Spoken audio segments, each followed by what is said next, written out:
ঐতিহাসিক যমুনা উদ্ধাৰ কৰক ঐতিহাসিক যমুনা উদ্ধাৰ কৰক ঐতিহাসিক মৰিবিল উদ্ধাৰ কৰক ঐতিহাসিক মৰিবিল উদ্ধাৰ কৰক ঐতিহাসিক ৰূপৈজান উদ্ধাৰ কৰক ঐতিহাসিক ৰূপৈজান উদ্ধাৰ কৰক জয় আই অসম জয় আই অসম জয় আই অসম ভৱিষ্যতৰ দিনত এইবিলাক সম্পদ আমাৰ পৰা হেৰাই যাব আপোনালোকে চাওক ঐতিহাসিক এই আমাৰ যমুনাৰ বেদখল মুক্ত কৰিবৰ কাৰণে বাৰম্বাৰ আমি উৎপাদন কৰি আছোঁ ইয়াৰ বিৰোধিতা হ'ব লাগে বুলি কৈছোঁ ইয়াৰ যিটো সপোন আচলতে শিৱসাগৰখনক আমি দেখিবলৈ পাম এইটো আমি প্ৰত্যেকেই বিচাৰোঁ প্ৰত্যেকজন জাতিভেদী চিন্তাধাৰা যি আচলতে বিচাৰে এইটো আমি আচলতে কৰিব লাগিব তাৰ কাৰণে মানুহক আমি জাগ্ৰত কৰিব লাগিব এই সংগ্ৰামী সতীৰ্থসকল আপোনালোকে আজি ওলাই আহিছে আমি ধন্যবাদ জনাইছোঁ আহক ভৱিষ্যতটো আমাৰ এই সংগ্ৰাম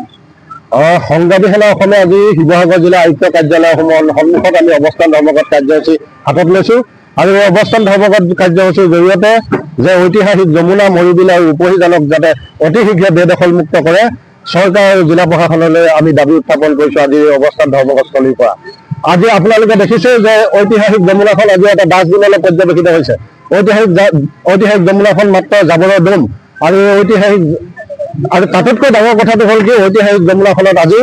এচাম অসাধু ব্যক্তিয়ে যমুনাখনৰ মাজত ঘৰ বনাইছে আৰু তাৰ উপৰিও সেই ঐতিহাসিক যমুনাখনত বোলে চৰকাৰে পট্টা দিছে অতি শীঘ্ৰে এই পট্টা কেঞ্চেলেশ্যন কৰি সেই ঘৰকেইটা ভাঙি পেলাবৰ কাৰণে আমি দাবী উত্থাপন কৰিছোঁ তাৰ লগে লগে ঐতিহাসিক যি মৰিবিল আজি কৃত্ৰিম বানৰ শিৱসাগৰ নগৰখনৰ কৃত্ৰিম বানৰ সুৰক্ষা ৰক্ষা কবচ এই মৰিবিলখন কিন্তু এচাম অসাধু ব্যক্তিয়ে সংকুচিত কৰি আনিছে অতি শীঘ্ৰে এই মৰিবিলখন বেদখলমুক্ত কৰি খনন কৰি যাতে অধিক পানী বহন ক্ষমতা কৰি তুলিবৰ কাৰণে আমি দাবী উত্থাপন কৰিছোঁ তাৰ লগে লগে যে ঐতিহাসিক যি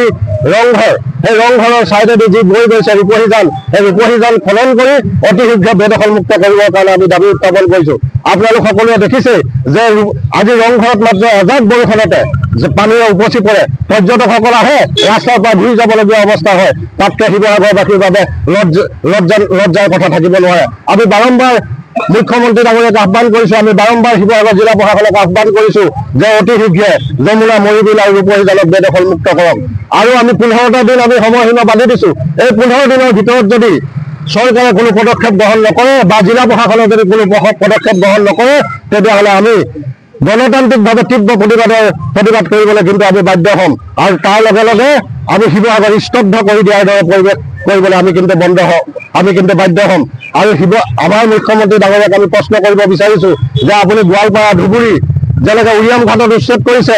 এই শিৱসাগৰত আপোনাৰ উচ্ছেদ কৰিবলৈ আপোনাৰ সদায় হ'বনে আমি আপোনাৰ সাহসক লৈ প্ৰশ্ন কৰিছোঁ আৰু অতি শীঘ্ৰে যাতে আপুনি এই আমাৰ যি ঐতিহাসিক সম্পদসমূহ বচোৱাৰ স্বাৰ্থত শিৱসাগৰত যাতে উচ্ছেদ অভিযান আপুনি চলায় তাকে আমি আজি এই অৱস্থানস্থলীৰ পৰা আমি দাবী উত্থাপন কৰিছোঁ ইয়াৰ যিটো পানী নিষ্কাশনৰ ব্যৱস্থা আছিল এইটো সম্পূৰ্ণৰূপে মাৰি পেলোৱা হৈছে তাৰ অৰ্থ হৈছে ৰংঘৰলৈ সম্পূৰ্ণৰূপে ভাবুকি আহিছে আৰু এই ভাবুকি কিন্তু আমি সংগ্ৰামী সেনা অসমে মানি নলওঁ আমি ৰাইজক লগত লৈ আমি প্ৰতিবাদ কৰি যাম আৰু আমাৰ প্ৰতিবাদ যিমানলৈকে চৰকাৰে মানি নলওঁ আমি কিন্তু আমাৰ এই যি সংগ্ৰামত অব্যাহত থাকিব আজি অৱস্থান ধৰ্মঘট হৈছোঁ কাইলৈ কিন্তু আমি ইয়াতকৈ ডাঙৰ প্ৰতিবাদী কাৰ্যসূচী ল'বৰ কাৰণে কিন্তু আমি আগবাঢ়ি যাব লাগিব গতিকে এইবিলাক আমাৰ যি ঐতিহ্য আমাৰ ঐতিহ্যসমূহ যাতে আমি সম্পূৰ্ণৰূপে সংৰক্ষিত অৱস্থাত ৰাখিব পাৰোঁ তাৰ কাৰণে আমাৰ প্ৰত্যেকজন শিৱসাগৰবাসী প্ৰত্যেকজন থলুৱা অসমীয়াৰ প্ৰত্যেকজন জাতীয় জীৱনৰ লগত জড়িত প্ৰত্যেকজন ব্যক্তিৰ যিটো দায়িত্ব আৰু কৰ্তব্য আছে এই কৰ্তব্য কৰিবৰ কাৰণে পিছ হৈ ৰাখিলে নহ'ব আমি ওলাই আহিব লাগিব ৰাইজক আমি জাগ্ৰত কৰিব লাগিব এইবিলাক বিষয়ৰ পৰা ৰাইজক